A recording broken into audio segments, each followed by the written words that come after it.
2 araw lang tumagal ang huling pagpapakita ng Senador Bato de la Rosa sa Senado. Bakit yung pinayagan niyang mga tao na yan makapasok dito? Mula nang umalis siya sa Senado sa tulong ni Senador Robin Padilla matapos ang bigong pagsisilbi sa kanya ng arrest warrant ng International Criminal Court o ICC, ay 2 buwan na siyang hindi nakita.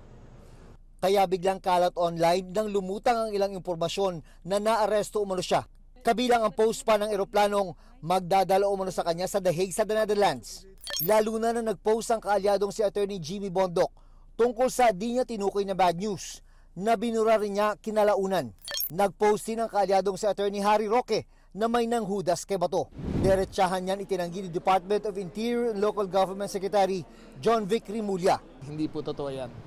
Nag-coordinate na po kami sa DOJ, nag-coordinate ang DLG, lahat ng law enforcement units. Gayon din ang Director ng National Bureau of Investigation o NBI. Wala sa amin, wala sa NBI, no? So, hindi totoo. Nasa Pilipinas pa rin po ba? Yun yung paniwala namin because tuloy-tuloy naman yung surveillance natin. Wala namang alam umano ang Department of Justice ayon kay Secretary Frederick Vida. I really have no information or data. I think it's more of a law enforcement matter at this time.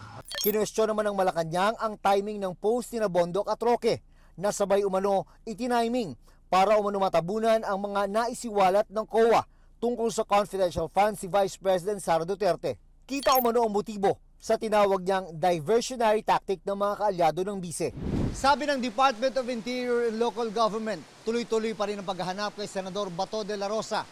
Sa Mindanao area raw, huling nakita ang dating hepe ng Philippine National Police.